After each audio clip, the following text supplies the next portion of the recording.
はい、どうも、浦安です。今日はですね、俯瞰撮影についてお話ししていこうと思います。俯瞰撮影ってね、どんなのかって言いますと、こうやってね、真上から撮影する方法のことを言ってるんですけれども、結構自分もね、この俯瞰撮影でショート動画を撮ったりとかしておりまして、かなりね、便利な撮影方法なんですけど、これのやり方をね、いくつかご紹介できればなと思って、今日ね、お話ししようかなと思っております。正直ね、誰がそんな俯瞰撮影のこと興味あんねんと、大多数の人はね、興味のない話になっちゃうかなと思うんですけれども、最近ね、ちょっと撮影機材系の話もさせてもらって、ちょこちょこね、見ていただけるようになってきているので、YouTube をやりたい人だったりとか、商品レビューをやってみたいっていう人も中にはいるんじゃないだろうかというところで、これまで自分が試してきたやり方のね、共有だったりとか、あとそれのメリット、デメリットっていうところをご紹介できればなと思っております。では、早速ね、やっていきたいと思います。はい。ではまずね、一つ目のやり方なんですけど、モニターアームを使って俯瞰撮影をするパターンでございます。で、見てもらったら分かる通りね、ポール付きのモニターアームって結構ね、高さ出るんですよ。なので、これを使ってここにカメラを設置してしまえば、割とね、しっかりとした俯瞰撮影ができるっていうことで、自分もね、最初これをやっておりました。これをするためにはですね、モニターアームだけではなくて、ちょっとアタッチメントも必要になってきます。自分が使ってたのは、ウランジさんというところから出ている F38 っていうクイックリリースプレートっていうものになります。カメラのね、後ろにもこういうね、プレートがついてまして、このプレートを使ってカチッと装着することができるアタッチメントになります。裏面見ていただくと、ネジ穴がね、ちゃんと開いてると思うんですけど、これ4分の1インチネジの大きさになっておりますので、別途、こういう4分の1インチネジとかで調べたら多分出てくると思います。こういうネジ単体のものを購入して、で、モニターアームのプレートの部分です。4分の1インチネジで、こうやって固定するという感じですね。で、固定した先にカメラを固定するというやり方をやっておりました。このやり方のね、いいところ悪いところをちょっとね、ご紹介するんですけど、まずいいところはね、かなり安く揃えることができます。で、モニターアームも、ポールがあるね、ちょっと高さが出るものであれば、別にかなり安いものでも使えるので、それこそね、3、4千ぐらい出せば、使えるアームが買えると思いますし、あとこういうね、アタッチメントのところに関しても、自分はこのクイックリリースプレート、やっぱりカメラをね、いろんなアングルで撮ったりするんで、俯瞰撮影するときはアームに取り付けて、で、違う撮影の時にはこれをパッと取り外してやりたかったんで、こういうね、クイックリリースプレートを使ってましたが、別にね、もうちょっと安めのこういうね、アルカスイス互換のこういったネジでね、固定するタイプのものもあったりするんで、これとかだったら1個1000円とかでね、買えるんで、こういうものでも全然使えるかなと思います。アームとこういったアタッチメントと、ネジも含めてもね、それこそ5、6千円ぐらいかな。それで揃えることができるんでね、安くね、始めることができる俯瞰撮影のやり方の一つなのかなと思います。で、あとね、メリット2つ目としては、結構ね、アームの耐荷重が余裕があるので、ちょっと大きめのカメラでも安心してね、取り付けることができます。結構俯瞰撮影用のアーム、専用のアームがね、売ってたりするんですけど、耐荷重が1キロまで、2キロまでとかね、結構ね、シビアなんですよね。一眼カメラとかで、こういう APS-C のものであれば、1キロちょっととかなんで耐えうるかとは思うんですけど、ああいうのって大体スマホ用で作られてる感じなので、あんまりね、フルサイズ用のミラーレスとか結構重たい構成になると耐荷重的に厳しいかなと思っていて、その点でモニターアームって重たいモニターを吊るすために設計されてるんで耐荷重めちゃめちゃあって、カメラもね余裕で支えることができるんで安心して使えるっていうところがねメリットかなと思います。で、逆にですね、このモニターアームを使った俯瞰撮影のデメリットなんですけれども、一つ目がね、机を選ぶっていうことですね。これどういうことかというと、モニターアームなんでね、もう机にクランプして設置するっていうのが前提になってくると思うんですけれども、この机がちっちゃかったりとか、ょっとグラグラしちゃうような机であった場合ですね、机が揺れると、そこにくっついているモニターアームも揺れてしまって、で、そこにくっついているカメラも揺れるということになりますので、すぐにね、画面が揺れちゃうんですよね。グラグラっとなっちゃうわけです。昔使ってたデスクがですね、ちょっと不安定な部分があって、ちょっと触るだけでね、揺れちゃって画面がグラグラしちゃうっていうのがあって、あんまり使えなかったってことがあるんで、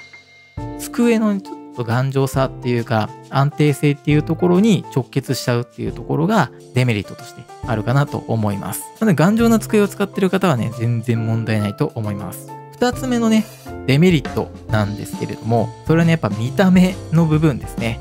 どうしてもね、専用設計じゃないので、モニターアームなんですよ。で、それが常設されてることになっちゃうので、デスクの見た目、パッと見はね、ちょっとダサくなっちゃうかなと思います。自分しかね、デスクって見ないと思うんで、全然問題ないと思うんですけど、最近自分は結構そのデスク周りの動画を撮ったりしてるんで、わりかしね、デスクの見た目もちょっと気にしていきたいなというところがあって、このモニターアームがね、ドーンと単体であるのは、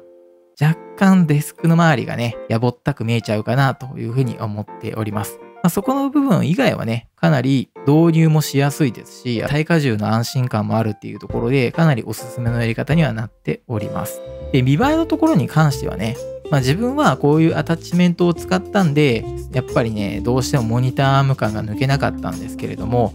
こういうね、長尾製作所さんから出ている俯瞰撮影用のカメラを設置するため用のアタッチメントっていうのも発売されておりますので、これを使えばね、かなり俯瞰撮影専用感が出るんでね、見栄えとしてもね、かなり良くなるんじゃないかなと思うので、こちらもね、見ていただければと思います。はい。でね、2つ目のやり方なんですけれども、三脚を使うパターンでございます。自分が最近購入したこの三脚をちょっとご紹介したいんですけど、K&F コンセプトさんから出てきている S254T でプラス BH28L という型番の三脚を使っております。これめちゃめちゃ良くてですね、普通の三脚として使えるのはもちろんのことなんですけど、この部分、間のところにですね、こういう90度に曲げる機構がついてまして、これを使うことによって、ここからね、カメラをパチッとはめて俯瞰撮影できるようになるんですよ。この商品自体はね、もう2、3年前ぐらいからあるものみたいなんで、全然目新しいものでもないんですけど、三脚ちょっといいの買いたいなと思ってたところに、これを見つけて、俯瞰撮影もできるやんっ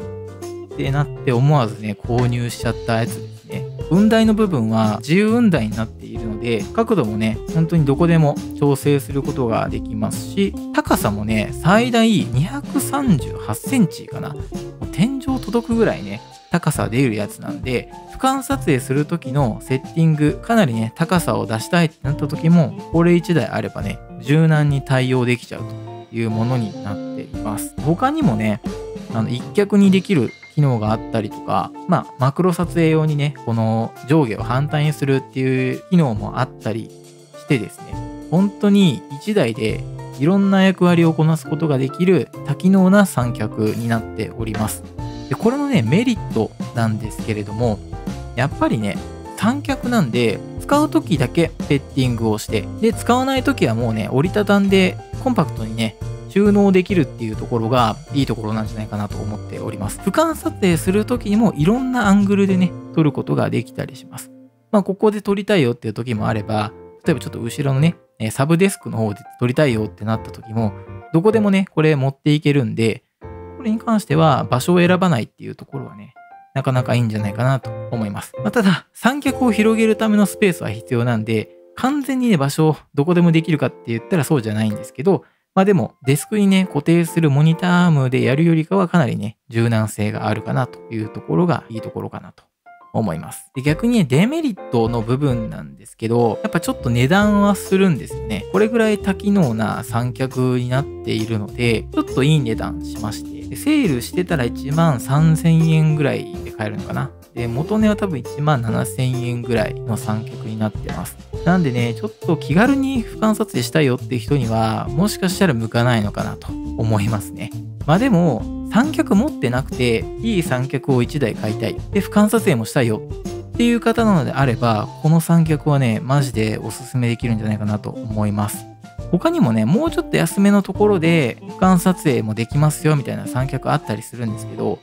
それってね、ここのアタッチメントのところが一回取り外しして、